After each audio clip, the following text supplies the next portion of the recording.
The clock on the dash read 11:47 p.m., late for a Tuesday night, even in this city. I've been driving this cab, or rather this ride-share sedan, for 40 years now. Started with a checker cab, ended up navigating the labyrinth of apps and star ratings. You see a lot of things in 40 years. You become a fixture, a silent booth in the human theatre. But tonight's ride, it was one of those that settles deep in your bones. The kind you can't quite shake, even after you've parked the car, wiped down the seat, and turned off the engine. My pickup was an old brownstone address in the financial district, the kind of place where the rent is higher than my annual income, and the only lights on at this hour are utility lights or the faint blue glow of a screen. The app flashed with the passenger's name, Arthur D. The destination was a quiet residential street miles away, bordering the suburbs. A long trip. Long trips at this hour usually mean drunk corporate types or travelers heading to the airport. But Arthur D. wasn't either of those. I pulled up to the curb. The streetlights here are too white, too harsh, draining the color out of everything. A man was waiting by a wrought iron fence. He looked to be in his early 40s, maybe a little older, impeccably dressed. We're talking a suit that costs more than my car payments, a heavy wool overcoat, and shoes that looked like mirrors. He didn't carry a briefcase, a bag, or a phone. Just stood there, hands tucked neatly into his coat pockets, looking up at the sky. He looked less like a man waiting for a ride and more like a statue contemplating the rain that hadn't fallen yet. I hit the horn lightly, just a little tap. He turned, the movement slow and deliberate, and walked towards the car. He opened the rear door, paused for a beat, and then slid onto the leather seat. I watched him briefly in the rearview mirror. His face was pale, his features sharp, but what struck me was his eyes. They weren't tired or rushed. They were unsettlingly calm, like a lake on a day with no wind. He settled in, buckled his seatbelt with a quiet click, and gave a small, almost imperceptible nod. "Good evening," I said, starting the meter, or whatever they call it on the app now. "We're heading out to Elmwood Lane, correct?" He didn't look at me directly. He was gazing out the side window as we pulled away from the curb. "That's right, driver. Elmwood Lane." His voice was soft, low, and perfectly modulated, the voice of a man accustomed to commanding respect without raising his tone. There was no tremor of fatigue or urgency in it. It was completely level. We drove in silence for a few minutes, navigating the canyons of glass and steel. I usually try to gauge the mood of my passengers. If they're chatty, I'll engage. If they want quiet, I let them have it. This one felt like he wanted silence, the deep, heavy kind. I was okay with that. The only sounds were the low hum of the engine, the subtle rush of the tires on the asphalt, and the occasional blast of a distant siren. We hit the highway, and the lights of the city started to fade behind us, replaced by the endless stream of red taillights and white headlights. That's when he spoke again, completely out of the blue, shattering the quiet. "It's a beautiful night for an ending, don't you think?" I almost missed a lane change. I glanced back at the mirror. He hadn't moved, still staring out the side window. "An ending?" I repeated, trying to sound casual, trying to keep my old hands steady on the wheel. "Well, I suppose every day ends eventually, sir, and starts again." He chuckled. It was a dry, hollow sound, not of amusement, but of resignation. "No, driver, not that kind of ending. I mean the ending. The definitive final curtain. Today's the day everything ended for me." I felt a cold prickle run up my arms. This wasn't the usual dramatic flair you get from someone who lost a big deal or got dumped. This felt concrete, real, and yet the most disturbing thing wasn't the statement itself, but his reaction to it. He shifted slightly, turning his head just enough so I could catch the reflection of his face in the mirror, and he was smiling. It wasn't a wide, manic grin. It was a small, peaceful, almost beatific smile. It was the smile of a man who has just put down a crushing burden, who has finally come to terms with an inevitable truth. It contradicted the chilling finality of his words so completely that it made my stomach drop. "I'm sorry to hear that, sir," I managed, careful with my phrasing. "Are you going through a difficult time?" He sighed, a long, slow release of breath. that sounded less like sadness and more like satisfaction. A difficult time. That's an understatement, I suppose, but it's over now. The waiting is over. The striving, the anxiety, it's all settled. You know, I built a great life, a fantastic life, really. Wife, kids, a corner office overlooking the river, the works, the full American dream package. And I spent 30 years protecting it, building the walls higher and higher, always afraid that if I stopped pushing, even for a moment, it would all crumble down. And here I am, riding in the back of your car, heading home for the very last time. My pulse quickened. He sounded like he was dictating his own eulogy. I gripped the steering wheel harder. The silence returned, but now it was thick and suffocating, loaded with unspoken weight. He had given me a window into something terrifyingly personal, something that suggested irreversible decisions had been made. I was suddenly no longer just a driver, I was a witness. My mind raced. Was he sick? Was he planning something desperate? The calm smile and the expensive suit didn't fit the image of a breakdown. The words, "everything ended," hung in the air like an invisible fog. I had to know more. Not because I was nosy, but because 40 years of driving teaches you that sometimes you're the only person left between a person and the edge. "Sir, if I may ask," I began slowly, choosing my words carefully. "When you say everything ended, does that mean you're finally getting the rest you deserve?" He let out that same dry chuckle. "I suppose you could phrase it that way, driver. Yes, the final rest, the ultimate peace. Do you ever think about what it must be like to just stop, to have the world go on, spinning and rushing, but you are completely, utterly done with the game?" He tilted his head back, resting it on the seat's headrest. The movement caught the glare of the oncoming headlights, making his eyes look intensely bright for a moment. I haven't felt this light in years, this free. The pressure, it's gone. It's absolutely liberating. And all I had to do was choose the day. I chose today. I could feel the acceleration of my own anxiety mirroring the words. The casual way he spoke about choosing the day felt like a heavy stone had been dropped into the conversation. The contrast between his polished demeanor and the terrifying implication of his statements was creating a powerful, sickening dissonance. I was now actively worried about what I was driving him to. The road ahead felt suddenly darker, less certain. I knew I couldn't just drop him off and forget this conversation, but what could an old driver do? I needed a name, a reason, a crack in the calm. "It sounds like you've been carrying a great weight, Arthur," I said, using his first name to try and create a human connection. "But ending things permanently, that doesn't sound like freedom. It sounds like giving up the chance to start over." He laughed openly this time, a short burst of genuine, though dark, humor. "Start over? Oh, my friend, I'm starting something brand new. You misunderstand. The old life is gone.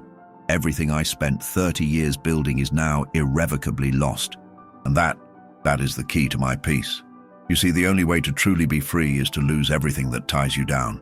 Today, Arthur D. ceased to exist as the man he was. He made sure of it. The highway sign for the Elmwood exit loomed ahead. The end of the trip was in sight, and the emotional tension in the car had spiked almost unbearably.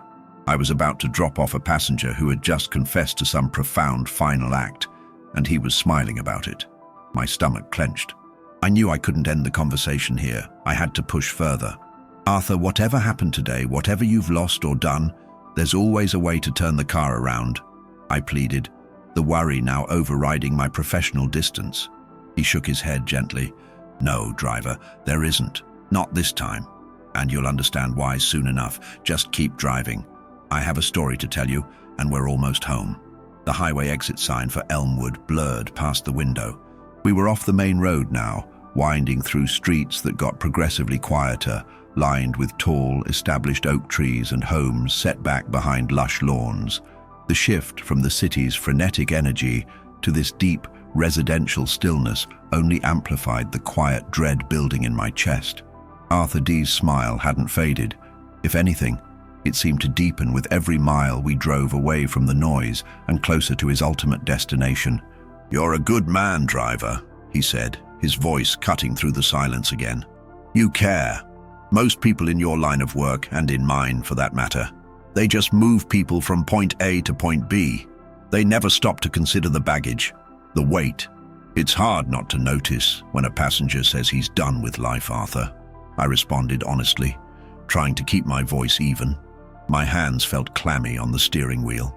I was a professional, but I was also an old man who had seen too much grief to ignore this kind of chilling finality. He laughed again, that same dry, brittle sound. It's not suicide I'm talking about, driver. Not in the physical sense, though in a way it is. The death of a life, the murder of an identity, and that's what I want to tell you about. It started, appropriately enough, with a meeting. He paused, collecting his thoughts, staring straight ahead now, as if watching a memory play out on the back of my seat. I was Arthur Darrow, CEO of Darrow & Associates, risk management and financial consulting. We managed billions. I had everything monetized, every asset optimized, every risk hedged, except the risks to my own soul, apparently. The core of my success was simple. I was ruthless. I was a predator in a finely tailored suit, and I justified it all. I told myself I was providing security for my family, for my employees, the classic narrative of the benevolent monster. His self-description was delivered with the cold objectivity of a historian detailing a forgotten battle. No remorse, just fact. This lack of emotional inflection was more unsettling than any outburst could have been. The sheer, terrifying acceptance of his own moral darkness was a profound emotional trigger. My foot instinctively eased off the accelerator. I was scheduled for a flight to Tokyo 2 weeks ago. Massive deal, a merger that would have solidified my legacy. $3 billion on the line. I was at the peak, the absolute zenith of my career. My private jet was fueled, my itinerary was printed, and my wife, Sarah, packed my bag. She always did that. A little ritual. She'd slip a note in the jacket pocket, always the same. Come home soon. We love you. His voice softened marginally when he mentioned his wife. The first hint of vulnerability, a small crack in the carefully constructed facade. But then the steel returned. I was about to leave the office when my assistant, a wonderful woman named Maria, told me I had one unscheduled visitor. A woman. She said the woman insisted it was urgent, non-negotiable, and directly related to the Tokyo deal. I was furious. Urgent meant she was trying to sell me something. I almost told Maria to send her away, but Maria looked genuinely distressed. She said the woman had a presence, a power. Arthur D. leaned forward slightly, resting his elbows on the back of the front seat. Now he was fully engaging me, pulling me into his confession. The streetlights flickered across his face, emphasizing the sharp angles and the intensity of his gaze. So I let her in. Her name was Eleanor Vance, and she was unremarkable. Mid-50s, graying hair, wearing a slightly dated, respectable dress. She didn't look like a threat, a competitor, or a supplicant. She looked like a retired schoolteacher. She sat down opposite my large mahogany desk, and she didn't look impressed by the view, the art, or my expensive custom leather chair. She just looked at me, and she said, "Arthur Darrow, you are about to destroy my life." The abrupt, direct quote hit me like a physical punch. It was a narrative turn, a moment of confrontation. I laughed. Arthur D. continued, his smile twisting into something slightly painful now. I actually laughed. I said, "My dear woman, I'm about to finalize a $3 billion merger. If I am destroying anything, it's probably the market share of a competitor. Why don't you tell me how this involves you?" He paused, a deliberate dramatic beat. The emotional pace was quickening now, shifting from calm resignation to the introduction of conflict and dread. The car was slowing down as we approached the quieter, more dimly lit part of Elmwood Lane. She pulled out a photo, not of herself, not of a loved one. A photo of a small, dusty factory building in upstate New York. It was dilapidated, but there was a sign, Vance Precision Tools. She looked me right in the eye, and she explained. That $3 billion merger I was so proud of involved acquiring a competitor who had, 2 years ago, leveraged a massive corporate loan to buy out a number of smaller, struggling suppliers in the area. Vance Precision Tools was one of them. The competitor drove the smaller companies into the ground, stripped their assets, and then was going to shut them down, liquidate the properties, and walk away with the land rights. Eleanor's grandfather built that factory. Her father worked there his whole life. Eleanor had inherited it, kept it going against impossible odds, kept 70 people employed in a dying town. And my merger, my great legacy, was the final step in the paperwork to condemn the land, sell it to a developer, and put those 70 people on the street, all perfectly legal, all hidden 3 layers deep in the subsidiary holdings of the merger documents. I never even saw the line item. To me, it was just a few $1 million in real estate arbitrage. My breath hitched. The story was beginning to reveal the true depth of the ending. It wasn't just personal failure. It was professional destruction wrought upon others. The cold, mechanical brutality of high finance. I felt a surge of professional disdain. Arthur D. admitted, his voice now carrying a note of self-contempt, a potent emotional trigger. I told her, Mrs. Vance, this is a business matter. I have 50,000 employees worldwide. 70 people is a regrettable casualty in a deal of this magnitude. It's the cost of efficiency. I suggest you consult an attorney. She stood up. She didn't yell. She didn't cry. She just looked down at my expensive desk, then back at me, and her eyes weren't those of a defeated woman. They were the eyes of a judge. You don't understand, Mr. Darrow, she said. The cost of efficiency is rarely regrettable. It is always paid. And sometimes, the collateral damage isn't just the small people you crush. It's the crushing of your own ability to live with yourself. The $3 billion will not save you, Arthur. It will only accelerate the inevitable. Then she turned and walked out. Arthur D. leaned back, the smile now completely gone, replaced by a look of profound, quiet horror. We were slowing down, the destination drawing near. The emotional momentum was pulling sharply from the initial detached calm towards a moment of terrible realization. I got on the jet for Tokyo that night, he concluded, his voice barely a whisper. But I didn't see numbers on the spreadsheet. I didn't see the skyline of Tokyo. All I saw was that small factory and the 70 faces of the people who would lose their livelihoods because of a checkbox on my merger agreement. And I realized she was right. I hadn't built a great life. I had built a great cage, and I was the monster locked inside it. He tapped his fingers lightly on the seat cushion. The confession had reached a climax of psychological realization, setting the stage for the concrete actions of the next block. And that, he said, looking at me again with those intensely calm eyes, is when I decided to tear the cage down, brick by painful brick. Today's the day I signed the papers, not the merger papers, driver. The other papers. We turned onto Elmwood Lane. The houses here are grand, set back from the road, illuminated by soft landscape lighting. They speak of wealth and comfort. But tonight, all I saw were gilded cages. Arthur D.'s house was the biggest, a dark brick colonial with a sweeping front porch. It looked quiet, domestic, utterly peaceful, the perfect backdrop for a confession that was anything but. The finality in his voice had me in a cold sweat. This wasn't a man having a crisis. This was a man executing a deliberate plan. The first thing I did after leaving Tokyo, Arthur D. continued, his voice now lower, almost confidential, was call my lawyers, not the mergers and acquisitions team, my personal attorney. I told him I needed to set up a blind trust, a large one, dedicated entirely to buying back the assets of Vance Precision Tools and handing the ownership back to Eleanor Vance, free and clear, with enough capital to keep those 70 jobs safe for the next decade. He thought I was having a psychotic break. He tried to talk me out of it for an hour. Why would you use a blind trust, Arthur?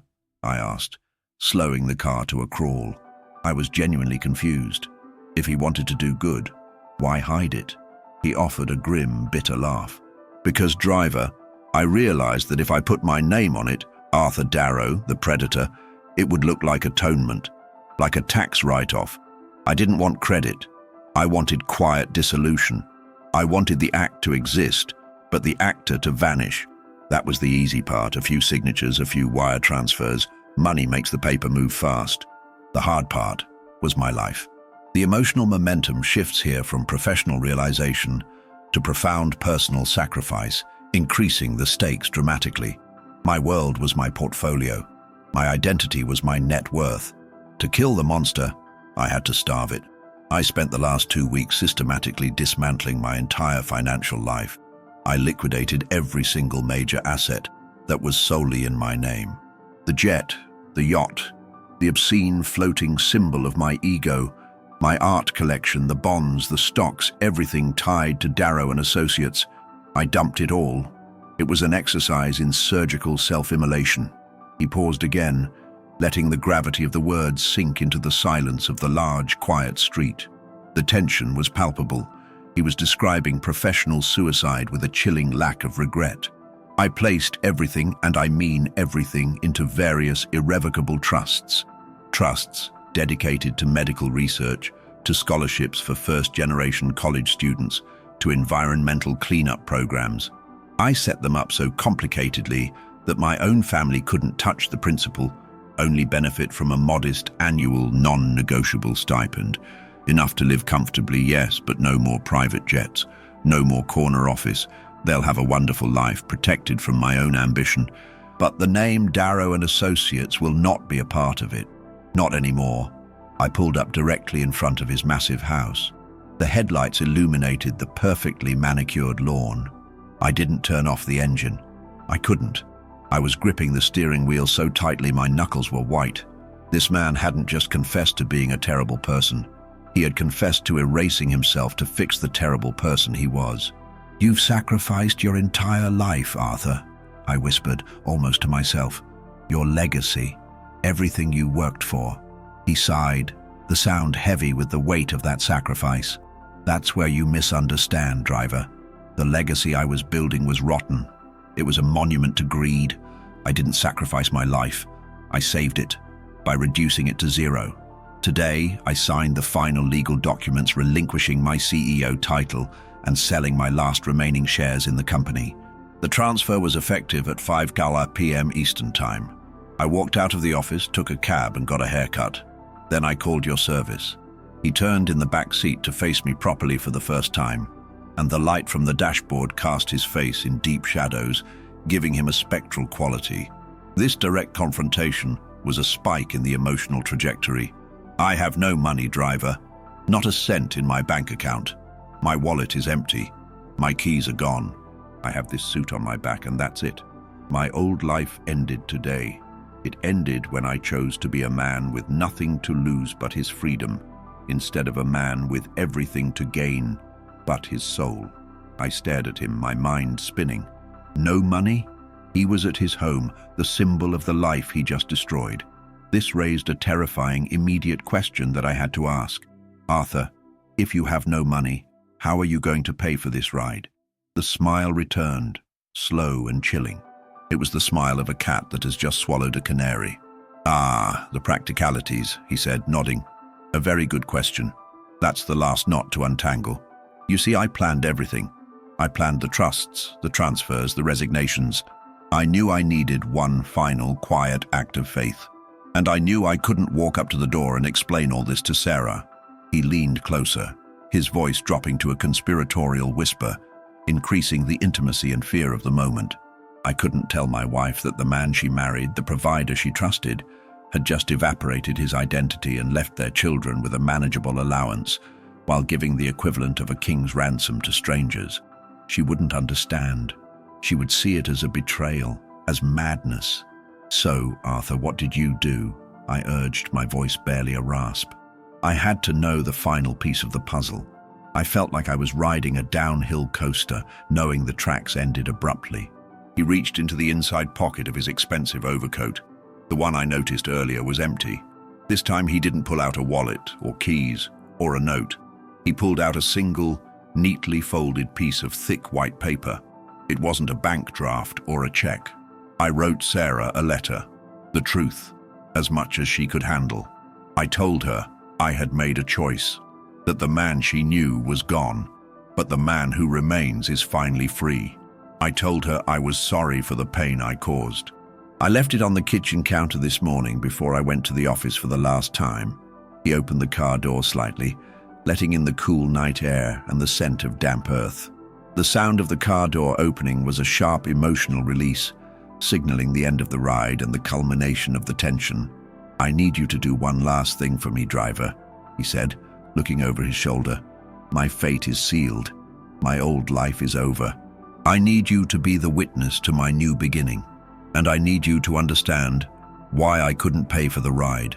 He stepped out of the car, closed the door softly, and walked up the front steps of his enormous house. He didn't knock. He simply stood there, turning back one last time. He gave me a final, slow, deep nod, the nod of a man accepting the inevitable. "Because," he said, his voice carrying clearly in the quiet night, "the only thing of value I have left in this world is what's waiting inside that house, and I have nothing left to trade." He turned the doorknob. I watched him stand there, silhouetted against the dark wood of the door, his expensive suit now looking less like a symbol of success and more like a shroud. The way he just turned the knob and walked in, without knocking, without keys, it confirmed that this was still his house, but he was entering it as a stranger, a ghost of the man he used to be. The moment the door shut behind him, the silence of Elmwood Lane crashed down on me, heavy and absolute. My mind was screaming. Everything he had confessed pointed to an elaborate, devastating act of self-erasure, culminating here, on his own doorstep. The lack of payment was irrelevant. The true cost of this ride was the knowledge I now possessed. He had nothing left to trade, he said. What did that mean? Was he trading his freedom, his life? Or was he trading the comfort of his family for his own tortured peace? I gripped the keys in the ignition, ready to peel out, to call the police, to do something. But what? Report a well-dressed man who legally destroyed his fortune and then calmly walked into his own house? The police would laugh me off the line. And yet, the feeling of dread was potent, a bitter taste at the back of my throat. I couldn't leave. 40 years of observing human weakness told me that the greatest danger comes not from the loud threats, but from the quiet, calculated resignations. I sat there, engine idling, staring at the darkened windows of the house. 1 minute felt like an hour. I imagined the scene inside. Arthur D. walking past the entryway, seeing the familiar furniture, the photos of his children and his wife, Sarah, perhaps waiting up for him. How do you tell the woman you built a life with that you have just destroyed that life, not out of malice, but out of a desperate need for moral cleansing? Then, the first sign of movement. A light flickered on upstairs, in what looked like a master bedroom. Then another light downstairs, in a den, casting a soft orange glow through the sheer curtains. The house was waking up. Suddenly, a woman's voice, Sarah's I presumed, pierced the quiet. It wasn't a scream of terror or an accusation. It was a sharp, high-pitched sound of pure, unadulterated shock, an emotional crescendo that cut through the night. The sound was muffled by the thick walls, but its intensity was unmistakable. It was the sound of someone who had just read the letter, the sound of a world collapsing. I flinched, my whole body tensing. My instinct was to intervene, but Arthur D. had made it clear. This was a private, final reckoning. I was only meant to be the witness to his journey, not his salvation. The light in the den snapped off. The light in the master bedroom remained on. Then, after what felt like an eternity of strained silence, I heard a louder, more frantic noise, the clatter of something heavy falling onto a tiled floor, perhaps the kitchen, a sound of desperate physical despair. My hand was hovering over the car door handle. I had to go. I had to know. The anxiety was so sharp it was almost painful. This was the moment I crossed the line from driver to participant. I cut the engine. The resulting quiet was deafening. Just as I was about to open the door, a shape appeared in the window of the upstairs bedroom. It was Sarah. She was clearly distressed, her hands moving quickly, pulling back the curtain. Her face was pale and blotchy, stained with fresh tears, but she wasn't looking at the front yard. She was looking inside the room, towards the door. She was arguing, pleading, her mouth moving silently in a furious, desperate debate. Then Arthur D. appeared beside her. He looked different. He hadn't changed clothes, but the composure, the beatific smile, it was gone. His face was a mask of cold resolve, tinged with a deep, private sorrow. The emotional acceleration was clearly affecting him now too. He was performing the final, most painful step of his plan. He said something to her, his tone low and firm, and then slowly, deliberately, he reached up and put his hand on her shoulder. It wasn't a comforting gesture. It was restraining. Sarah broke free and began to pound on his chest, a frenzy of pain and rage. It was clear she felt utterly, completely betrayed. This was not the peace Arthur had anticipated. This was raw, human devastation. The emotional intensity was peaking. He didn't fight her. He simply endured it, his body absorbing the blows.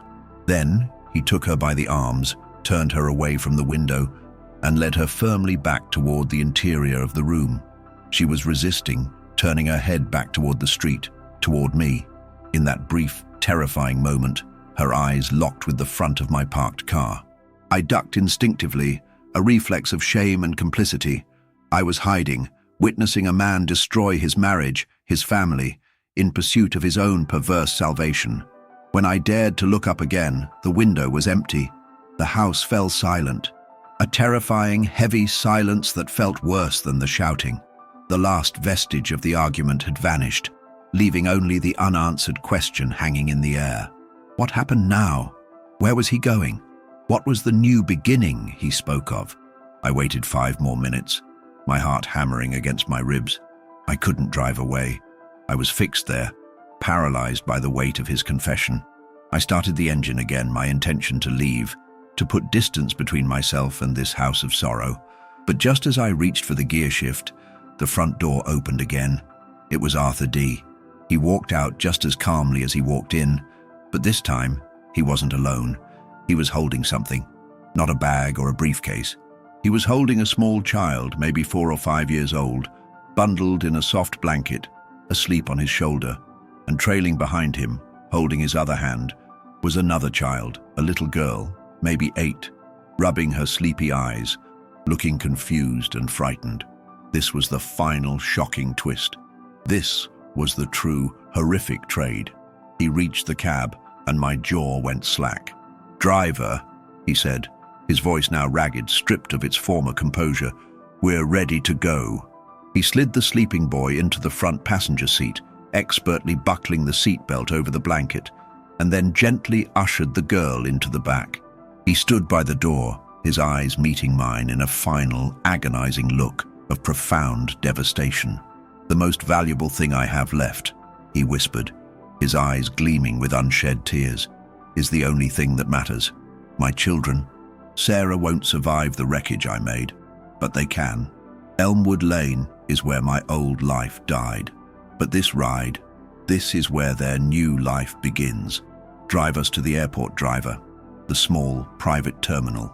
I arranged for a transfer to a place where Darrow and Associates is just a name on an old report. The money for this trip and everything that comes next is already there, waiting for them, protected from me and from my past." He got into the back seat, closing the door with the quietest sound I'd ever heard. "I'll tell you the rest of the story on the way. The story of how a man saved his children by stealing them from his own life." The silence inside the car was terrifying.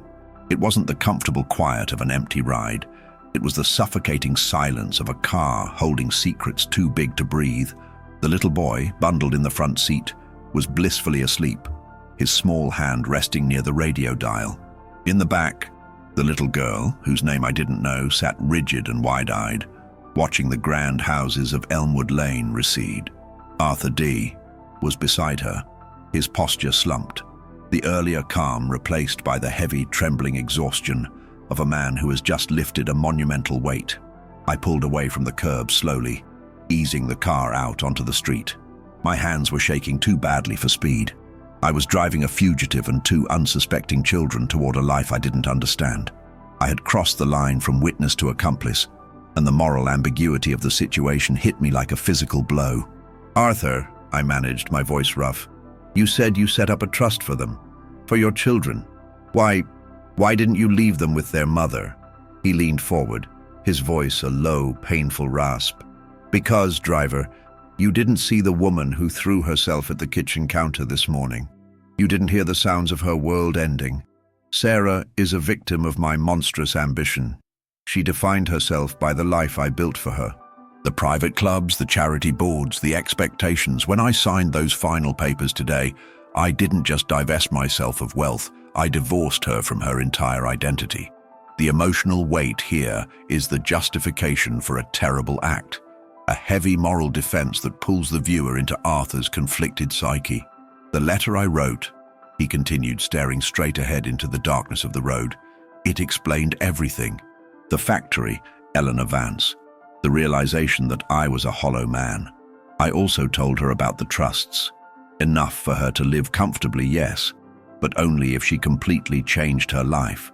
She would have to move, simplify, become a woman defined by her own merit, not my fortune. That life, that compromise, it would crush her spirit. She wouldn't handle the fall from grace. And you think she can't be a mother without the money?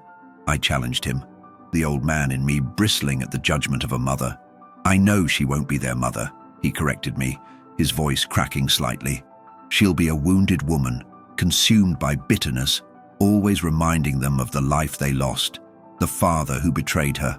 I saw it in her eyes tonight when she read the letter. Not just shock, but venom. She would turn them into extensions of her sorrow, and I refused to let my need for redemption destroy their future. They deserve a quiet, stable, normal life, a life protected from the name Darrow. He reached out and gently touched the head of the little girl in the back seat. She didn't respond, just huddled into the corner. The arrangement is simple. I liquidated one last, small, untraceable asset, enough to buy 3 one-way tickets on a late-night private flight to a small town in rural Canada, a place where the name Darrow means nothing. A trusted family friend, a relative of Maria, my old assistant, a woman with a good, simple heart, is waiting there. She's going to raise them. And you? I asked, the question hanging like a sword. He didn't answer right away. We drove on, the highway signs flashing the distance to the airport. The little boy mumbled something in his sleep, and the sound of his innocence was a dagger in the oppressive silence. I told Sarah in the letter that I was leaving forever, that I was going somewhere I couldn't hurt them anymore, that the old Arthur Darrow was dead. He paused, the emotional pace slowing as he approached his own moment of reckoning. I am taking them to the plane. I will kiss them goodbye, tell them their father loves them more than life itself, and I will watch them take off. And then, I pressed, and then I will come back here, to the city, to the wreckage of the life I made. I will take responsibility for the theft. I will let Sarah and my lawyers frame the narrative however they need to. They can say I had a psychotic break, that I embezzled funds, that I kidnapped my own children. I don't care. The courts will handle me. The shame will be public. My new life will be completely defined by the destruction of my old one. His confession was now a full spiral into self-punishment. He wasn't running away. He was submitting to total annihilation. The emotional trigger was the realization that his freedom was actually a self-imposed, absolute prison. You're trading your freedom for theirs, Arthur, I concluded quietly, understanding the full, terrible scale of his sacrifice. Precisely, he confirmed, his voice regaining a touch of the earlier chilling composure. I spent a lifetime taking things I didn't earn. I'm finally giving something I can't get back. And that act of giving, of total loss, that is my peace. It is the only way I can finally smile. I glanced at the rearview mirror. He was looking at his daughter, tears tracing slow silver paths down his cheeks, though his mouth was set in that strange, peaceful expression. We reached the approach road to the airport. I steered toward the smaller, less busy private terminal. The world of private jets, the world he had just cast off, was waiting for his children. The separation point was imminent, and the emotional tension was reaching its absolute peak, a mix of sorrow, admiration, and profound anxiety. The money for this ride, driver, he said, pulling out the folded letter from his coat pocket one last time. It's in here. It's the only cash I have left. $5,000. It's yours. Take it, use it.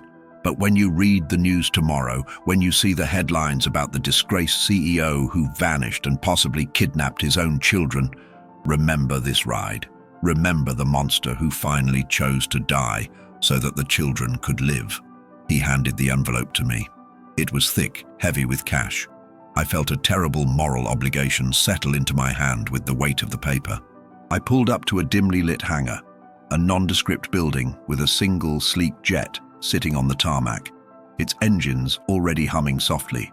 The air was cold, sharp, and smelled faintly of jet fuel and final goodbyes. "This is it, driver," Arthur D. said, taking one last deep, shuddering breath. He reached for the door handle. The ending of Arthur Darrow. I cut the engine. The sound of the idling jet engines nearby seemed deafening in the sudden quiet of the sedan. The hangar lights cast long, stark shadows across the tarmac, making the scene feel like a stage for a final, tragic performance. Arthur D. opened his door. The cool night air rushed in, carrying the cold finality of the situation. He gently unbuckled the sleeping boy in the front seat and lifted him out, holding him close to his chest. The little girl in the back finally started to cry, soft, confused, whimpering sounds that tore right through me. "Daddy," she whispered, her small voice lost in the vastness of the terminal. "Where are we going? Where's Mommy?" Arthur D. knelt by the car door, holding his son securely, and looked directly into his daughter's tear-filled eyes. His face, illuminated by the dashlight, was a roadmap of suffering. The composure he'd held for the entire ride finally crumbled, replaced by a devastating raw love. This emotional low point, characterized by profound parental pain, was the most powerful trigger of all. "You're going on an adventure, sweetheart," he murmured, his voice thick with unshed tears. "A very long, safe adventure. You're going to live in a place where the air is clean and the stars are big and bright. You're going to be so happy, and you're going to be loved every single day. But you're coming too, right?" she pleaded, reaching out a trembling hand. He closed his eyes for a brief, agonizing moment. "No, honey, not yet. Daddy has to stay here and finish his work. But I'm sending you with someone very kind, who knows everything. I need you to be brave for me, okay? I need you to promise me you'll never forget how much I love you." He kissed her hand, then gave his son one last deep kiss on the forehead. The act was final, profound, and utterly heartbreaking. It was the absolute abandonment necessary for his redemption, a terrifying calculus of sacrifice. I sat there, frozen, the envelope of cash burning a hole in my hand. I was watching a father destroy the last physical connection to his children to save their future. I was a witness to a crime of love. A tall, middle-aged woman in a dark uniform emerged from the hangar. She walked quickly towards the car, her expression professional but kind. She must have been the trusted contact. "Arthur?" she asked quietly. He nodded, his throat too constricted to speak. He handed her the sleeping boy, then helped the little girl out of the car. The girl clung to him, weeping silently into his expensive coat. "Tell them the full story," he instructed the woman, his voice barely audible. "When they are old enough, tell them their father loved them, but he was a monster he had to kill." The woman nodded, her eyes full of pity, and gently led the children toward the private jet. The little girl kept looking back until her silhouette was swallowed by the dark belly of the aircraft. Arthur D. stood there until the jet door was sealed and the ground crew signaled clearance. He didn't move, even when the jet started to taxi down the runway, its powerful engines roaring to life. He watched it lift off, a silent blazing star climbing into the dark sky, carrying his entire future away from him. When the red taillights of the jet were just a distant fading spark, he turned and walked slowly back to my sedan. The calm had returned to his face, but it was now the exhausted calm of a battlefield survivor. He opened the back door and slid inside. The scent of his children, maybe a faint smell of bubblegum or laundry detergent, was gone, replaced by the lingering coldness of the night. "Take me back to the city, driver," he said, his voice flat, drained of all emotion. "Take me to the precinct downtown, the central one. They'll be expecting me." I didn't argue. I didn't try to reason or offer comfort. There were no words left. He had made his final choice, and his destiny was sealed. I shifted the car into drive and headed back towards the bright, unforgiving lights of the city he had just forsaken. On the long ride back, Arthur Darrow said nothing more. He simply stared out the window, occasionally touching the spot on his shoulder where his son's head had rested. I was driving a man to his own public execution, but he was at peace. As we neared the financial district, the same area where the journey had begun, he finally broke the silence. "You asked about the smile, driver," he said quietly. "The one I had at the beginning. It wasn't the smile of a man who'd found happiness. It was the smile of a man who knew he was about to pay a debt that had been overdue for 30 years. I am a free man now, but my freedom is only possible in a cage. I pulled up to the curb, right in front of the massive glass tower that housed the police headquarters. The time was almost 3 a.m. He handed me a small, worn, leather key fob, his house key. "Give this to Sarah," he said, his voice completely devoid of feeling. "When you see her face on the news, tell her I kept nothing for myself. Tell her the house is hers, legally protected from the scandal. Tell her I made sure she still has a place to live, even if she won't forgive me for the life I destroyed." He placed the key fob on the dashboard. He didn't wait for a reply. He simply got out of the car, closed the door softly, and walked across the street toward the entrance of the precinct. He didn't look back.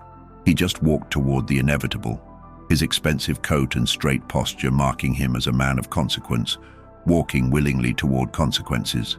I sat there for a long time, the engine idling, watching the heavy glass doors close behind him. I looked at the $5,000 in my hand, the key fob on my dash, and the faint, lingering warmth on the passenger seat where an innocent boy had slept. I turned off the app, put the car in park, and finally, I began to cry, not for the money or the mess, but for the depth of human pain I had just witnessed, and for the man who found peace only in total, agonizing self-destruction. It was the most expensive ride I ever gave, and I never told a soul until tonight.